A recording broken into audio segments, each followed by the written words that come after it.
Welcome to the Pop Culture Cosmos.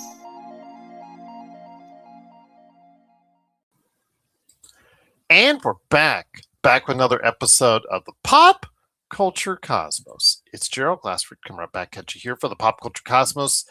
Lakers Fast Break, Lakers Latest, Inside Sports, Fantasy Football, State of Pro Wrestling, Game Source, and more right here for you. Truly appreciate you joining us. Make sure you like and subscribe if you're listening to us on a radio station that's out there. Truly appreciate you doing so. Big shout out to the radio stations that play this show still for after all these years, closing in on 10. We're a little over a month away from 10 years of this show. I cannot believe it already. It's flown by. But also as well, make sure you go ahead and give us that 5-star review wherever you get your podcasts. I know we've gotten strange, Josh, before I bring you on. It's been strange because we've gotten quite a few thousand people as far as listeners on our podcast outlet in recent weeks. Increase the volume there. So thank you for all the new listeners that are listening to us out there, especially all of our archive stuff seems to be of interest.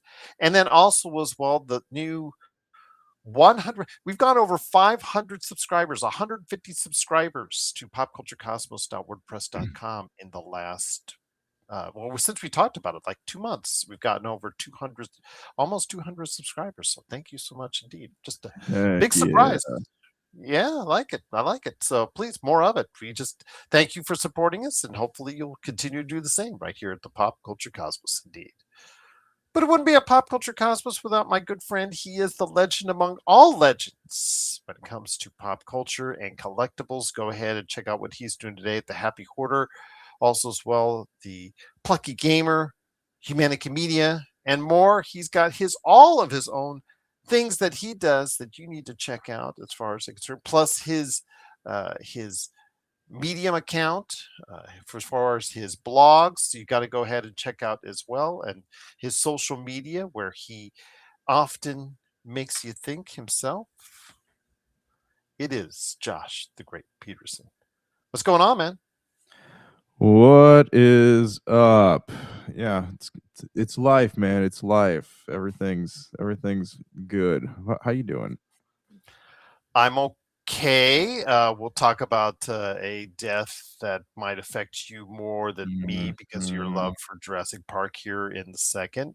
Yeah. But on a lighter note, I did finish 007 First Light to around 40 hours. Okay. Game of the year. Dang. Okay. So I did want to say that. I highly recommend it. It is absolutely a fantastic game, and I'm happy for their success at IO Interactive. And then I also want to go ahead and say I hope everyone had a happy. I mentioned this to you. I texted you, but I don't know if you. I didn't get a response from you on that. I certainly got one from TJ. I hope you had a great 7-Eleven day over the course of the weekend. Oh yeah, sorry, man. I didn't get to go get a Slurpee. Did you get one? Well, I actually later in the day, even though I told you, I went for years when my girls were younger. We would scout different ones, and we were successful in the first year or two. But then we realized as the years went proceeded on, all the Slurpee machines started to break down specifically on that day. So we couldn't get free Slurpees, and wonder why that is. But they magically got fixed the next day. So, it's just interesting how that was. But I tried actually one last time because I had texted both you guys. I said, I'll go later in the day. So I went later in the day, and you don't by chance have, no, we don't. I said, okay. What? There you go. Just flat out said no. Is there only one 7-Eleven in your area? Oh, no, there's many. Actually, there's not as many as there's a lot still in Vegas. But in fact, in the 90s, when I first moved here to Vegas, there was actually so many 7-Elevens. There was actually 7-Elevens across the street from other 7-Elevens in parts of downtown. I'm not kidding you. That's how many 7-Elevens there were. But there's still plenty here in town. But yeah, just again, they either do not want to participate or just, they just. You go there and the Slurpee machine is broken on 7-Eleven day. So there you go. Yeah. What are the odds, man? Yep. And I know corporate sends them a allotment of the cups that they can go ahead and distribute out. But yeah, they just don't want to do that. They just want to give out free Slurpees. But okay. Yeah, you gotta get there at opening in a line to get the old chair out there and just wait. Actually, they're Josh, open. They're open all day. they're open all day long. I was gonna tell you You gotta camp out the day before. Okay. All right. Yeah, right there next to the ice cream dispensers right there. Right? Yeah, absolutely. And next to the beer rack. I got you on that one. But I was talking to my wife and we had a conversation because she's been in Japan and she has seen the famous Japan 7-Elevens. And to be honest, I'd love for them to go ahead and incorporate one or two of them here in Vegas and throughout the United States. That would be incredible just to get that kind of culture in there because Yeah. they're so much more elaborate. The food is so well prepared. I've seen videos of how they do it at 7-Elevens in Japan, and they're just it's night and day. It's absolutely night and day, Josh. If you ever get a chance to Yeah. check that out on YouTube. So yes. I really want to go to Japan, and I've had like I know my oldest daughter does too, and so I'm hoping maybe one day we'll get to do that because also they have that Disneyland out there. But yeah, I mean I've got friends who've gone and talked about like the stuff you can find in the game shops and the card shops. I'm like, oh man, that sounds awesome. Maybe one day. Akihabara for gamers and whatnots. Yes, their love for video games as far as they're concerned. Also Ribera for pro wrestling fanatics. If you know, you know. As far as Ribera Steakhouse, and then of course the Disneyland that's over there. Yeah, I do know that my family, my daughter is at some point in time going to go over to Japan. But I don't know how many of us can actually afford to go with her. So we're still trying to work that out. But I Yeah. do want to go to Japan. I have a bucket list of things that I'd like to do in Japan. But Yes. that's something that might not work out for me now, but we'll have to wait and see at some point down the line. But it is, of course, the Pop Culture Cosmos. Great to have you here. Thanks so much again for joining us. It is Josh the Great Peterson along with me, Gerald Glassford. Thanks again for watching, listening. So let's get the bad news out of the way first for everyone out there, especially for all those that enjoyed the Jurassic Park series and so many of the great performances, Peaky Blinders, Event Horizon, so many of the great performances of Sam Neill, the late Sam Neill, who passed away over the course of the weekend. 78 years old. Absolutely a fantastic actor, and I guess the cinematic world, audiences, movie audiences around the world, it's our loss because it's a great loss indeed to the country of Australia. When the Prime Minister, I believe, of Australia speaks about you as an individual, that tells you what kind of cultural impact he has made on that country, Josh. Yeah. That's really sad, man. I was like, weird to open up my phone and see all the people reporting on Sam Neill's death. Like that was not the news I was expecting to see. And yeah, I mean he has Jurassic Park is a movie that everyone has. I mean, I'd like to think that close to everyone has seen across many generations, and I he has definitely I think because of that film in itself, I mean, he's done a lot of other great things too. But like just because of Jurassic Park in itself, I think that because of how magical that film was, I think that he has definitely left an impact on a lot of people, and I absolutely would consider him a cultural icon. Absolutely, in Australia, he definitely is. So our thoughts and hearts go out to the fans and the family of Sam Neill as he passed away over the course of the weekend. Truly a great and gifted actor.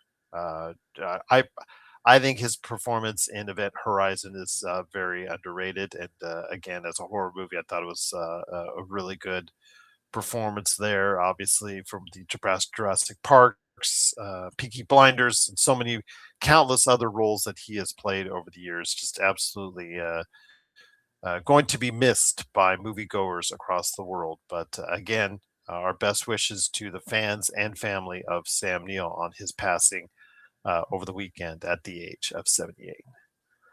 But speaking of movies, there's still much more to talk about on today's show. It is, of course, Josh Great Peterson along with me, Gerald Glassford. Truly appreciate you joining us. The box office weekend, Moana, the live action remake. I wanted to get into this with TJ, but unfortunately, he was not able to record this past week. So I wanted to get into it with him in regards to the wiseness of Disney bringing out another live action remake so soon after Moana 2 really did a number at the box office 2 years ago. And I just did not think this was wise It's not heading into it. doing well, right? I mean, I've read that it's not, compared to even, some of what was, this live action Snow White, like, it's not doing well.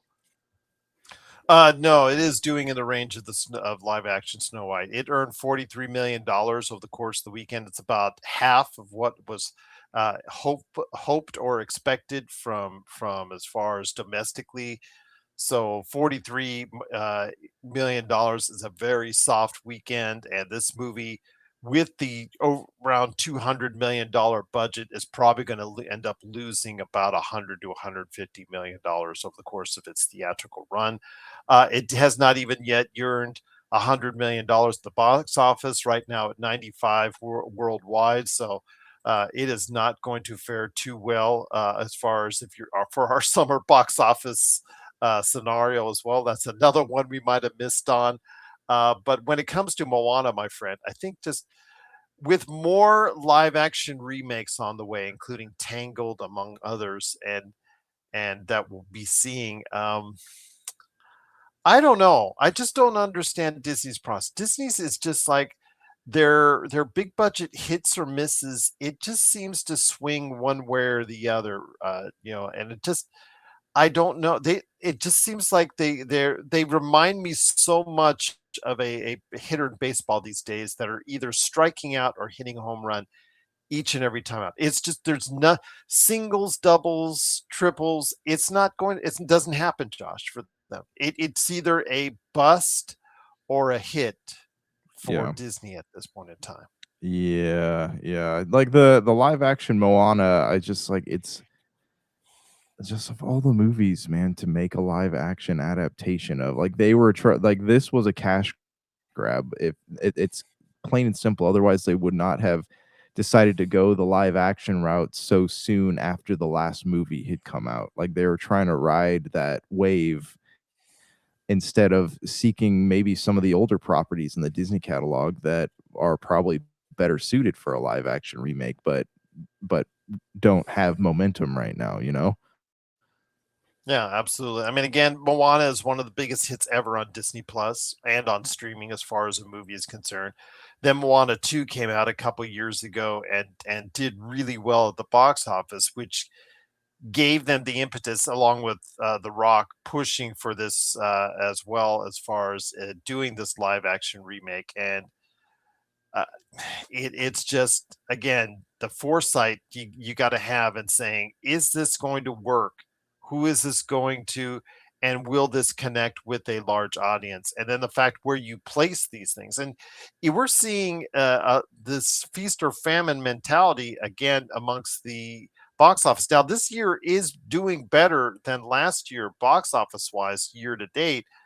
But we have seen, Josh, so far this summer, just, while it's great for audiences that they get rolled out a new movie every single week, or a new high budget or big chance movie every single week, it's just interesting to see how many misses that we've had so far this summer as well. Yeah, it really is. I mean, it's so here, let's look at the box office numbers here. Like Toy Story 5, right? Like, do you think that that has the momentum to reach $1 billion? Well, okay, and that's something after how many days? Right now it's got 24 days in. I think yes. I'm I'm going to say yes. I'm going to follow you on that because you're 2 for 2 on the $1 billion movies. You need to pat yourself on the back because both Heck the yeah. Super Mario Galaxy movie and Michael, as the first biopic ever to cross over, it gets to $1 billion. It basically stops right there, but yes, Yeah. it does get to. Yeah. It's like $1 It billion it and change. it like a car that it like had to coast on fumes across the line. It got there. Yes, it got there indeed, but yeah, it's so gets Michael's right now at 1001. Yeah. Oh, that's just so funny. Yeah, absolutely. And Super Mario Brothers is not a whole lot higher right now. So yeah, they're there, they get there, but you are 2 for 2. Hey, any way you can get it. And so yes, Toy Story 5, I think will pass them both. I still think it has enough momentum, both domestically and internationally, to go ahead and still get that elusive $1 billion for Toy Story 5. Minions and Monsters, though, that's down 45% in its second week. It looks like it's probably going to teeter out somewhere right around $400 million. It's doing well internationally, but domestically, I think it's the surprise, Josh, that this compared to all the other Despicable Me and Minions movies has really not done well in the US. Could have been an issue with the July 4th, the 250 celebration, the World Cup going on. Was there too many diversions here in the US for Minions to succeed? I think that Universal has over relied on the Minion franchise. My kids saw it, they really liked it, but or they liked it. I don't know if they really liked it, but you It is it's considered the best of the films, Josh, critics wise. yeah, but So far. it's like these are movies, like the Minion movies, I think, are things that they're one of those types of films, right? That you can there's no it's not a it's not like a big pop culture movement, right? You can wait to just watch it when it comes out on streaming, which it inevitably will. There's no need to rush to the theater to see it because there's no like it's not a movie that you can sit there and say it's meant to be watched on the big screen. It's not a movie that's like, oh, the sound, you got to watch the get the big surround speakers or whatever. It's not one of those films. I think people are starting to realize that with this franchise is that like, oh, you've seen one Minion movie, you've seen them all, and we still want to watch them, but I think we can just wait till we get till it comes out on streaming to watch it. We'll wait and see. Again, just so funny about what's going to go on with the box office because they both will get crushed here by the end of the week with the Odyssey.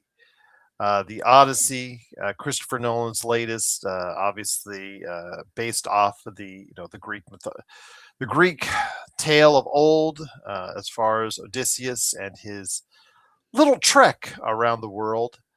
Your thoughts, my friend, on the Odyssey coming this week? The first film to be entirely shot with IMAX.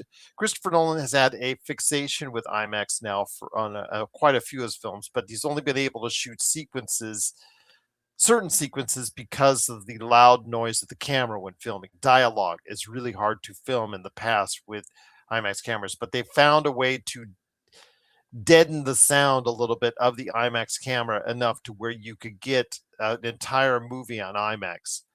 Your thoughts on the Odyssey as it comes to theaters this week, as far as how well you think it will do and the kind of hype that it's going in? I really don't know what to think about this one because the people are already going to have blinders on it because of whatever controversy is over like the casting choices, right? Which I don't actually think really matters in this situation, right? Like I trust Christopher Nolan to do what's going to be best for making the movie actually good. And Christopher Nolan's one of the last directors in Hollywood to have final cut on his stuff.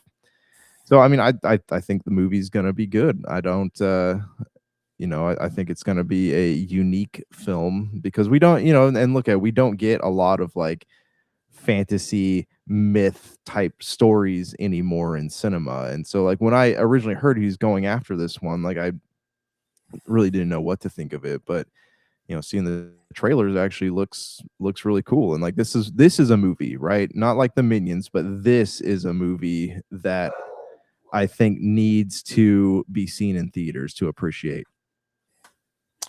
I agree. I agree that this does need to be a film. You need to go. I mean, that's the way Christopher. I mean, he is stubborn about that because Yeah. if you remember Tenet was released in the middle of the coronavirus outbreak, and he didn't want to send it straight to streaming. He didn't want to go ahead and delay it. He didn't want to go ahead and move it to 2021 or anything like that. He wanted Tenet when he wanted it, and he wanted it in theaters. He wasn't going to have it any other way, as far as that's concerned. And I thought that was a mistake.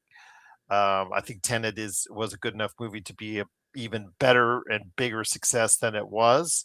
But he is very stubborn like that, Josh. And right now, Christopher Nolan has enough cachet. It's really hard to argue with him when he wants something, he doesn't get something. Yeah, sorry, my dogs are barking here, but yeah, no, I agree, man. Like I think that if any director in Hollywood is worthy of getting what they need or want to make something good, it is Christopher Nolan. And like I said, the Yeah. if people, I really hope that whatever like the people's thoughts on casting does not keep them from watching this movie, because this movie looks spectacular.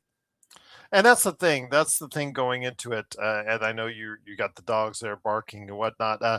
I understand the, uh, I guess, controversies, for lack of, the fact that they're speaking with modern tongues is a big deal to some. The fact that there's not much in the way of Greek uh, actors, involved.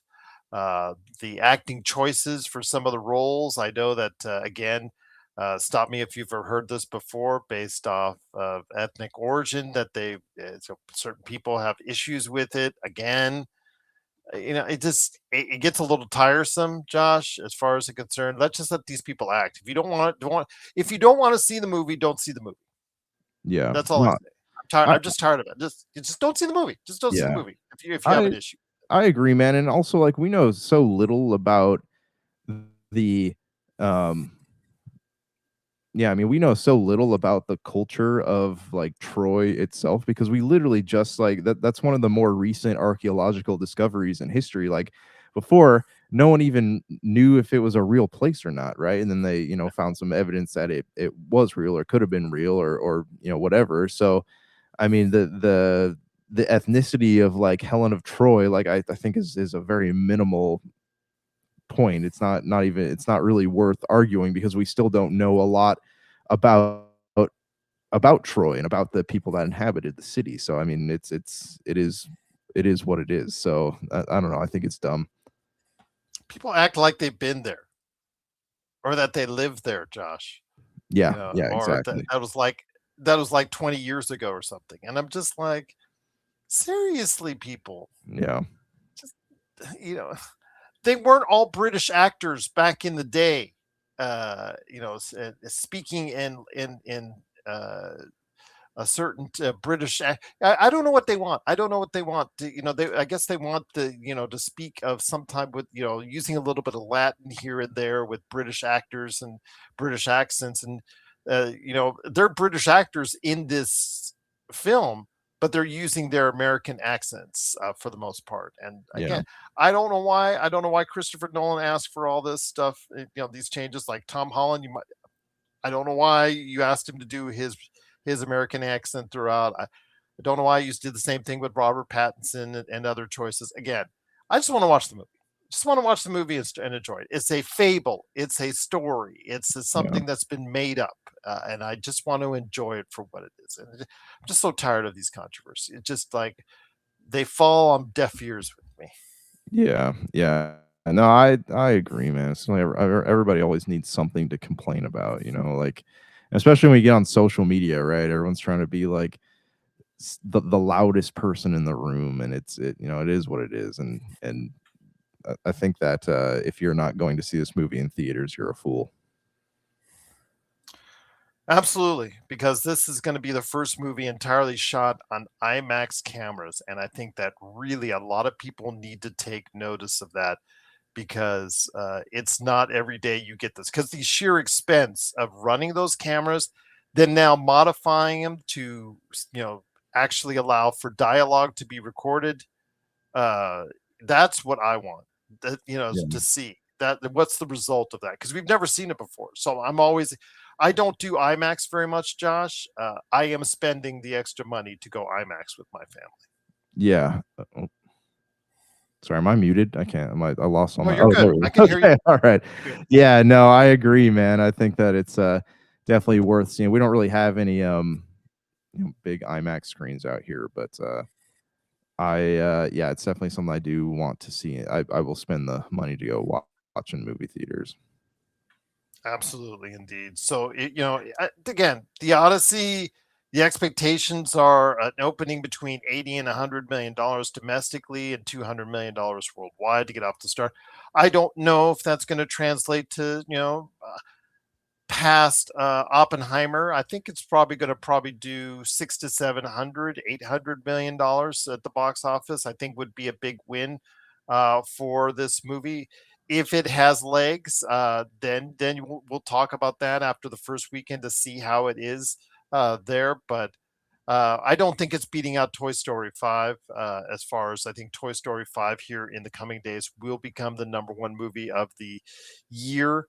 And then it will probably sit there for a while until later this month when Spider Man comes out later this month. I think that's probably the movie I think that will probably hold on to it for a little while until the Avengers and other movies come out later this year. Yeah, yeah. It's okay. Okay. In case anyone wants to gets hungry on pizza night, right? Spider-Man Brand New Day has hit Little Caesars. Okay, you can go to Mm-hmm. Little Caesars and you can get a Spider-Man pepperoni web pizza, which and it comes with two like free little mini posters for Spider-Man. But dude, my kids were stoked yesterday. Like my my 3-year-old loves Spider-Man. Like she's like decked out. She got the pajamas, loves to watch Spidey and his amazing friends. And she actually like really likes the Andrew Garfield, Tom Holland, Tobey Maguire Spider-Man. She really liked that one, but she only I think will probably can only pay attention to the parts where like they're fighting each other. But um yeah, anyways, you can go there and you get a cool pizza. My kid was stoked yesterday. So I mean, see, this is marketing, right? We're always talking about movies not doing good marketing. Like this is marketing. This is in your face, like in a good way marketing.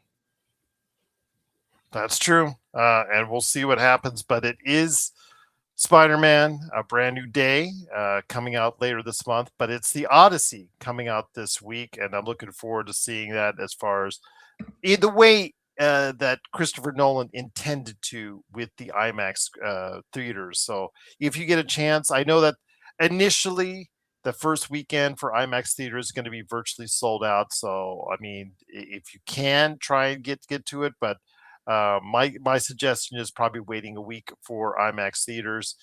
If you got to go see it, it's going to be in theaters all over the place, so it will still be able to be a scene in all of its beauty and all of its glory. But again, for those that are really into it, as far as the film aficionados, go ahead and make sure you catch it on IMAX indeed. But it is, of course, the Odyssey. Please go ahead and check it out. And also, as well, wanted to go ahead and mention that coming off this weekend's Moana live action remake failure or disappointment, I should say, at the box office.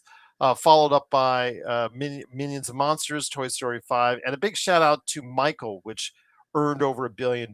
We want to hear your thoughts on what's going on with the box office, something that you guys like, something that you guys see. And shout out to Obsession of Backrooms, still in the top 10 for one final week. I think Backrooms is probably going to drop off next week. Obsession may hold on for just another week, but the great stories of both Obsession and Backroom still going strong. If you have thoughts on the box office, please let us know. Popculturecosmos at yahoo.com. Hey, Well, real fast. sure. I'm sorry, I don't mean to step on your lines Well, here, but you can step on them um all day long, my friend. What okay, let's look at what movies if you had to guess. Let's just call it out now. What movies left in the year do you think are going to be have the legs to cross $1 billion? That is a good question. Cuz I'm Because feeling our I'm feeling Spider-Man. I'm feeling Spider-Man for sure. Oh yeah, that I am as well. I am feeling Spider-Man Brand New Day. I'm feeling Avengers Doomsday. I And think that will. Dune is I'm questionable thinking to me. that Dune Part Three. No, I think Dune Part Three has made $400 million. Dune Part One, Dune Part Two have made $400 million each, roughly. Dune Part Three will probably make $400 million, and that's probably what it will do. Yeah. And that's that. That so. With that said, the Jumanji that's coming out in early December, I'm not feeling that one.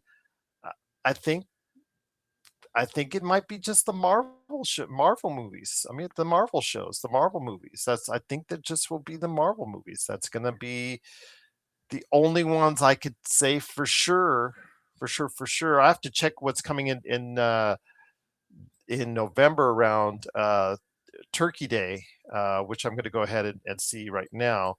Outside Well, of that, I just don't see it, man. I just I've don't got see anything else. I've got a what do you call it? A black sheep for you. Okay, a black sheep prediction. A dark Okay, horse. Okay. a dark horse, and this could be I could be completely off here. Okay, so don't whatever. But I think that with and we like to stay away from controversy on this show, but I think the re-release because of all like the fanaticism that's going on in the world or in the country. I think the re-release of the Passion of the Christ might have some legs on it, man. I mean it's will it cross 1 billion? I don't know, but I think it's gonna make some Well, money. are you counting the billion that the money it made before you're talking about I'm and talking what it would about do in a I'm talking re-release? about now. I'm talking about now. I don't think it'll do a billion on its re-release run. I think if you're talking about combined, that's another story. That's another story. Yeah, Um, yeah. the only thing I saw that is the Hunger Games Sunrise on the Reaping. That's not going to do it. I don't think that's going to do it either. As far as yeah, I know they're going to re-release the Hunger Games movies in September to support Sunrise on the Reaping, but I just don't see it. I just don't see it. Do you, do you think they'll ever like make a direct sequel? Because I think she's not. I don't know if she's going to make any books that come after the Hunger Games. But do you think they'll ever make any sequels to her? Or do you think they're just going to keep like doing the prequel thing with that series? I think they're going to just doing the side stories and prequel thing. I really think that that's what they're going to do. I don't see them doing anything else as far as it's concerned after that because I know that she is coming back. The Jennifer, she is coming back to go ahead and be part of the Hunger Games as far as it's concerned. I know she is doing a cameo of some type or as far as Jennifer Lawrence is, but I don't know if Woody Harrelson is coming back because remember this upcoming movie is more about his story as far as it's concerned for Yeah. his character when he was young. Hmm. But I do know for sure that Jennifer Lawrence, I believe, has is coming back for one of these prequel movies in a I guess some type of role. I don't know what role that would be, but yeah, she's coming back in some Interesting. type of format. So Okay. read into that what you want. Maybe that will be the lead into something as far as a sequel to the Hunger Games. Maybe you would be right on that. Yeah. Yeah. I don't know. We'll see, man. We'll see. I mean, I think that eventually, like the same thing with Lord of the Rings, we're gonna eventually have to make things that come next as opposed to things that come before because you can only tread that ground so much before people get tired of it. I hear you. And remember, with Lord of the Rings, there's the Hunt for Gollum that's coming out, I believe, next year. The one that So you're going everybody to see. wanted to watch. Yeah, absolutely. Yeah. So the Lord of the Rings movies will probably be re-released, and if any one of those gets over $1 billion, because I know some are over a billion, some are not over a billion. that might be something as well. But just to give you a heads up, Josh, Passion of the Christ earned $610 million, I believe, in its initial run.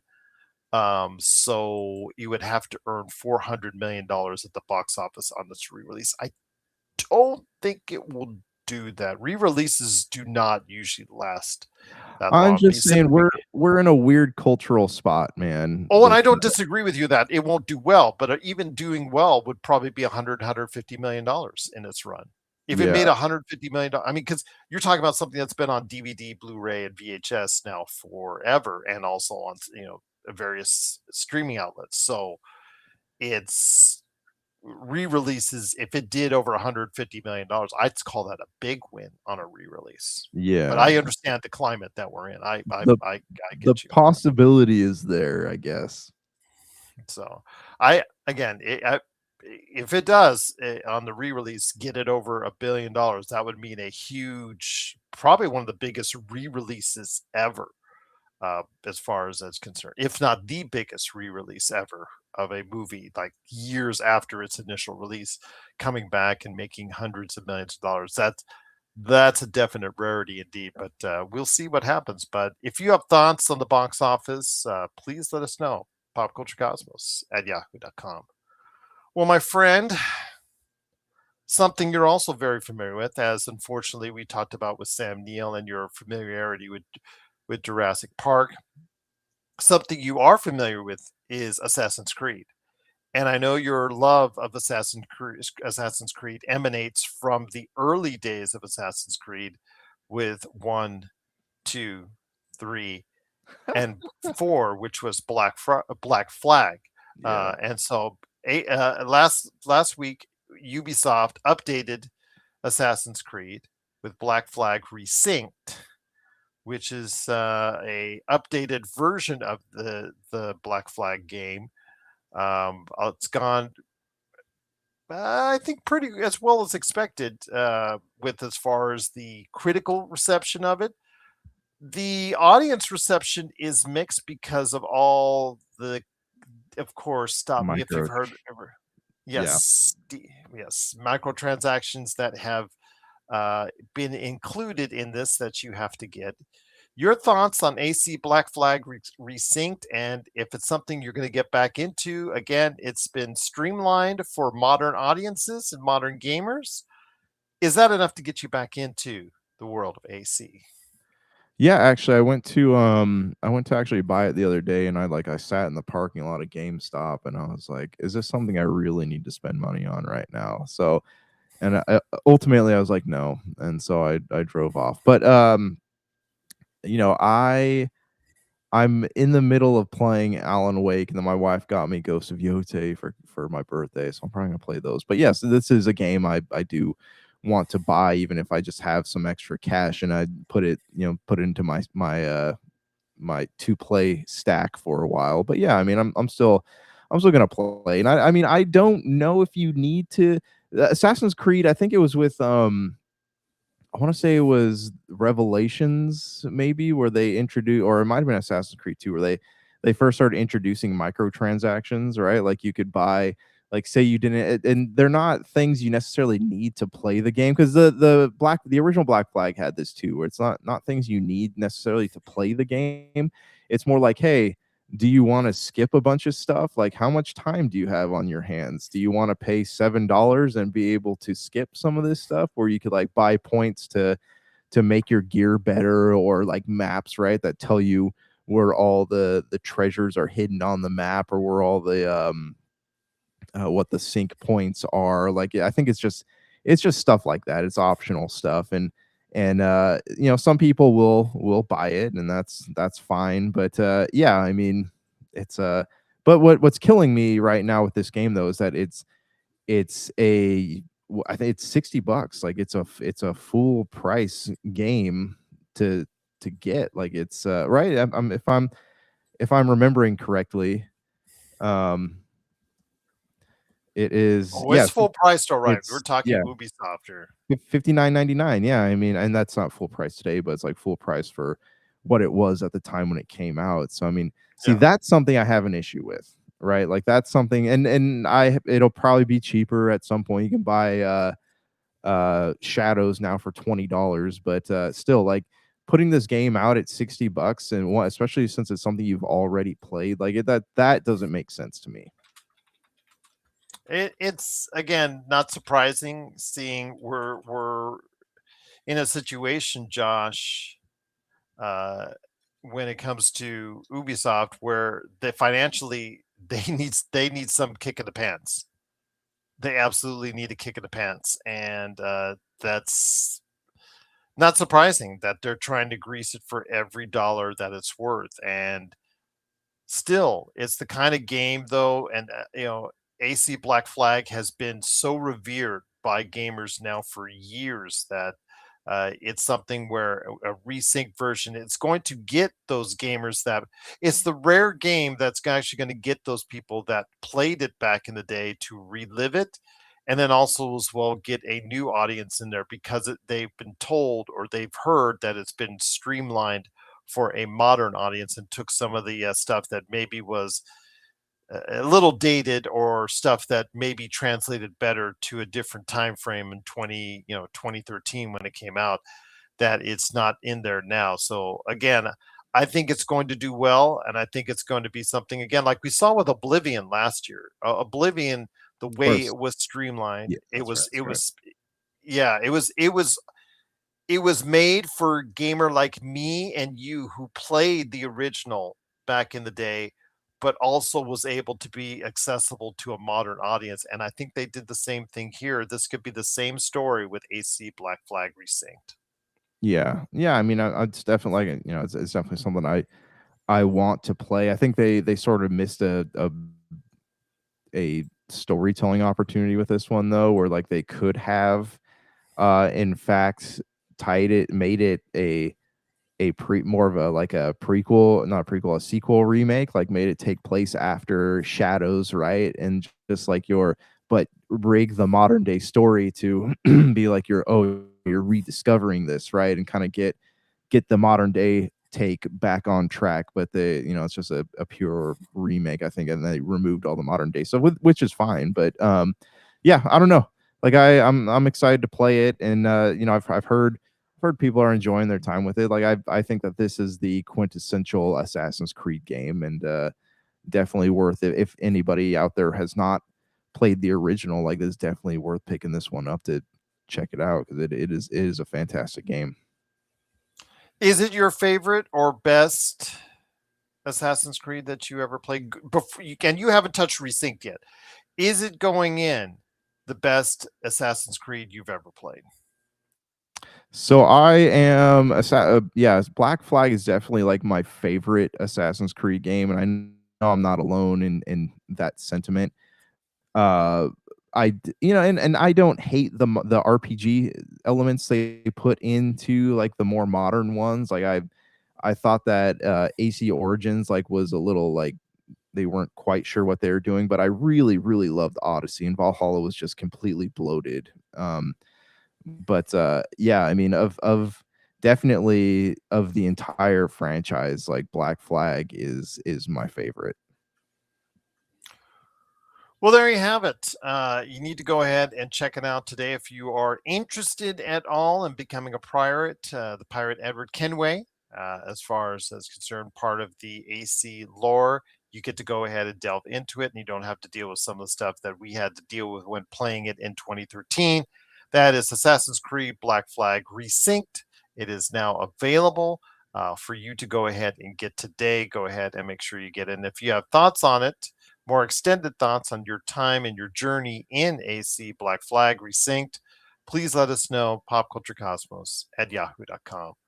Well, before we head on out, before I head to the latest Marvel MCU review that Josh has aboard for us here on the Pop Culture Cosmos, I wanted to go ahead and give a shout out to him. But again, TJ was unfortunately not able to record with me last week, so we couldn't go ahead over the Emmy nominations, which I always like to go ahead and do and see which shows are the most lauded on a yearly basis. And surprise to no one's surprise, Josh, The Pit on HBO Max is again the highest earner of nominations. This year, they earned 25 nominations. I'm not surprised. If you've seen an episode or the series in full, you'll understand it's I understand to a lot of people, hey, it's another hospital emergency room drama. Do I really need to see it? I think you do because it takes different takes on it.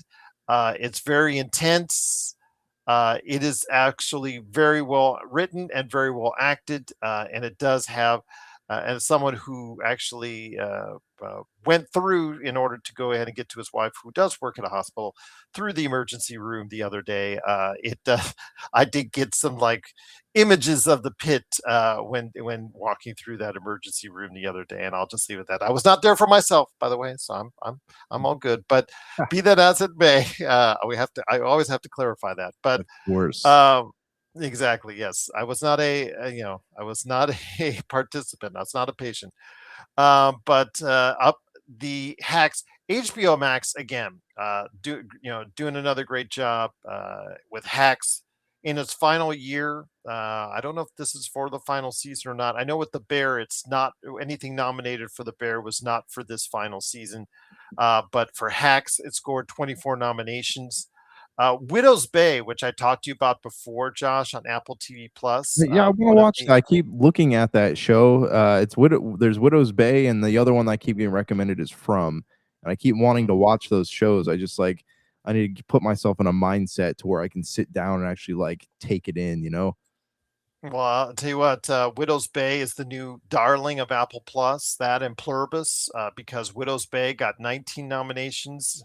Pluribus, which I saw and thoroughly enjoyed, I still think it's the best TV show I've seen this year.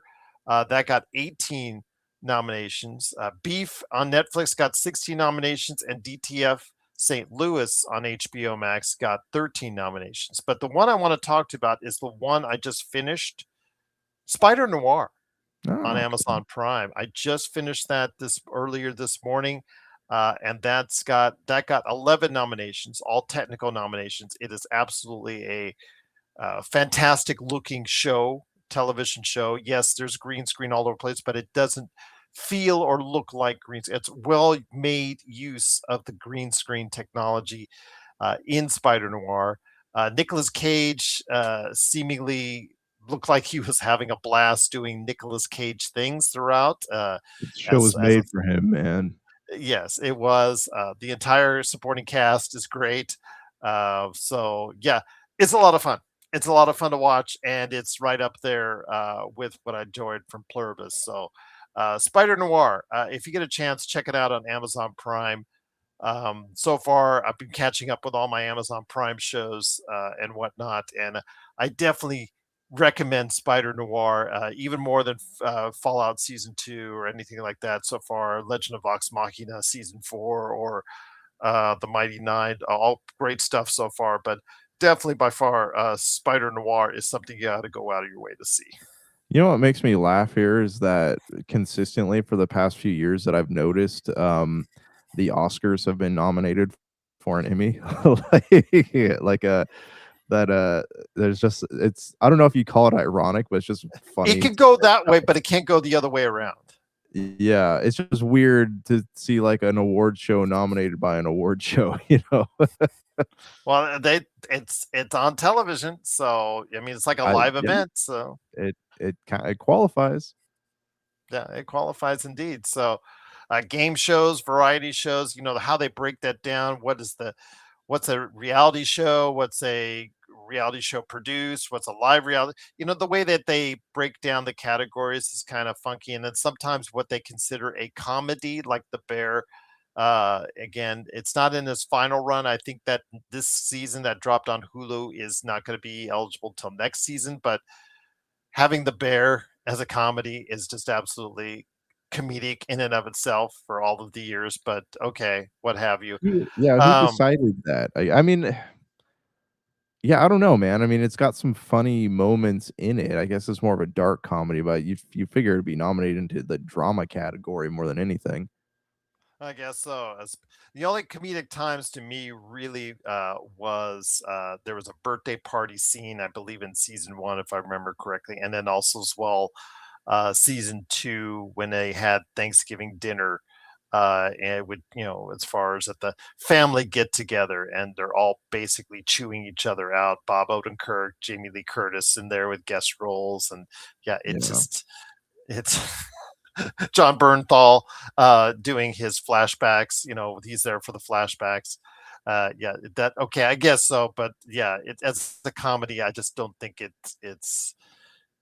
really doesn't feel like a comedy. I really don't feel like laughing very much when I watch that show. I just look for it for top drama, and it has faded in years gone by. It's not what it Yeah. used to Yeah. be. But again, its first year was really, really good, was really top notch. But yeah, it's not what it used to be with the Bear. But if you have thoughts out there on the Emmy nominations, again, HBO Max, Clean House, Apple TV got their share.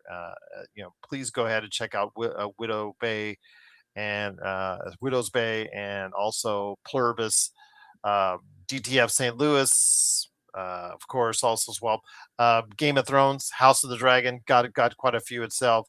Hacks, The Pit, Beef. All these are high quality shows. So go ahead and check it out. And let us know what you think. Are these shows worthy of all those nominations? Please let us know. popculturecosmos@yahoo.com. But before we head on out, my friend, we continue our MCU review before we head on out. Okay, so today we are talking about Deadpool. Deadpool All right.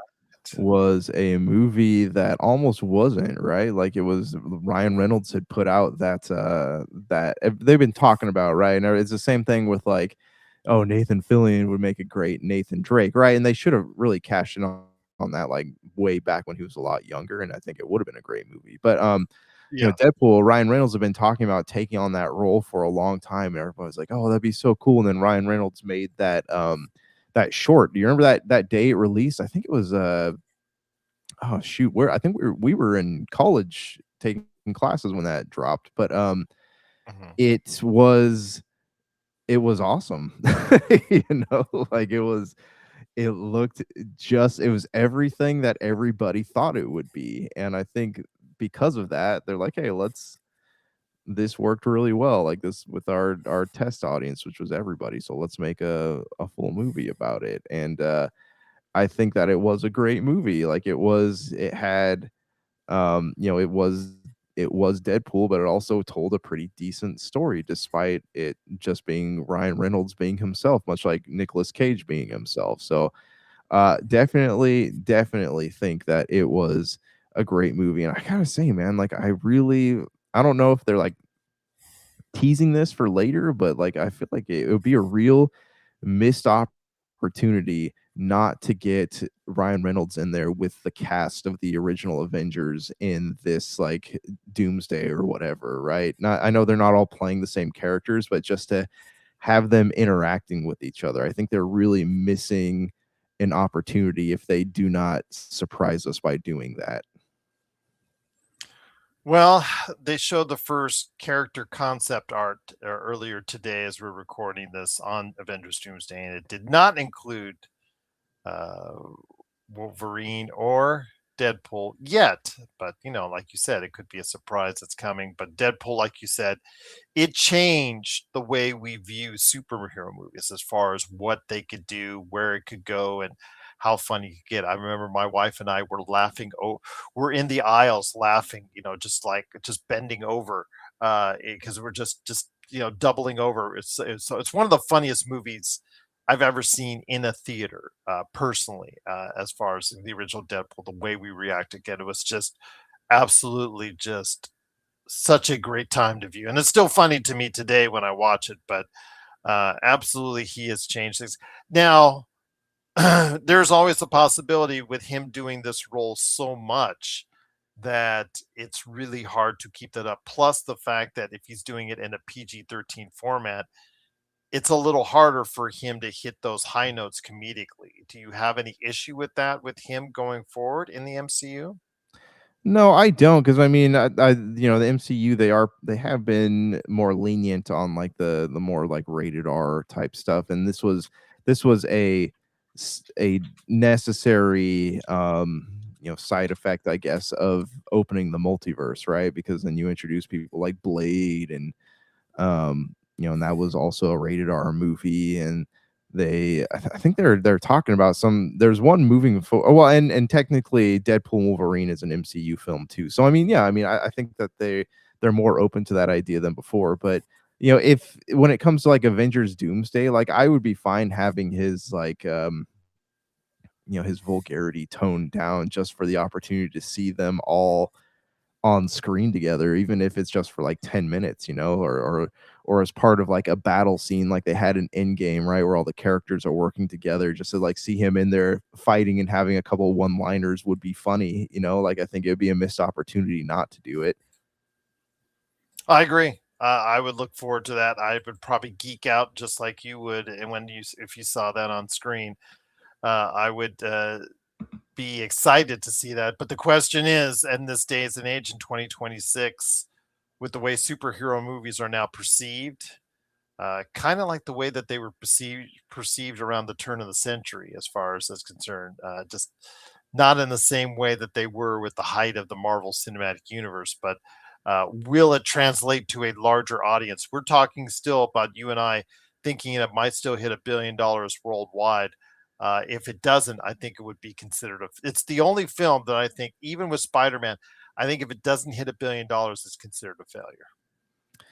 Yeah. I mean, I definitely we're moving towards a weird like I don't know if you call it a convergence point or what, but like we're reaching a place where these movies either need to um reset everything, like there's a lot of comic books out there that have where the older heroes retire and younger heroes take up the mantle, right? And you have like the Notorious, you have like the Miles Morales character, Spider Kid, or you have Ironheart or things like that, right? But we're reaching a point where like a lot of these actors, like they need to come to they'll come together for this movie, but what's going to happen to them after these two Avenger films? Like, are we just going to keep telling stories involving them, or is it like kind of just repeating the formulas over and over again? I mean, this is post Secret Wars or whatever, but like we're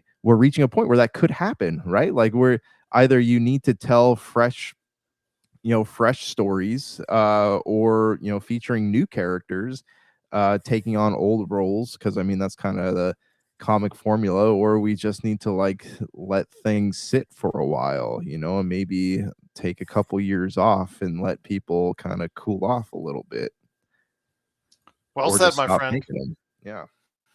Well said. Always the voice of reason on this show. That is Josh the Great Peterson. Absolutely, indeed. So, what's up next on the MCU review before we head on out? So we have Captain America Civil War, and I'll give you a little preview. Not my favorite of the Captain America movies, but still okay.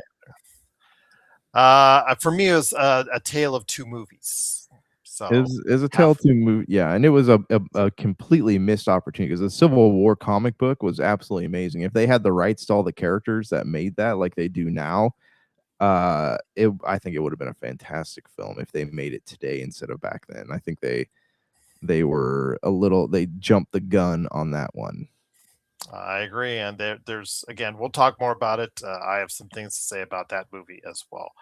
I did want to say before we went head on out that at the time, Jumanji was scheduled, that we talked about it during our draft and whatnot, or talked about the schedule ahead in previous episodes. Jumanji was scheduled before Dune and Avengers Doomsday. It is now scheduled for a Christmas Day release. Just want to get everybody heads up out. But Josh, it's been a great episode. Any last thoughts before we head on out? No, I mean always there's stuff to talk about with Microsoft, man, but no, I mean not that I can think of. So I'm sure I'll have a lot more to rant about next week. Oh yeah, the dust is still settling on what happened with the Xbox reset. So we're going to cover it quite a bit here in the coming days, weeks, and months. What's going on in the video game industry and the entertainment industry as a whole, right here on the Pop Culture Cosmos. So for Josh the Great Peterson, this is Gerald Glassford. It's another beautiful day in paradise right here in the Pop culture cosmos. We thank you for listening. And here's hoping you have yourself a great day.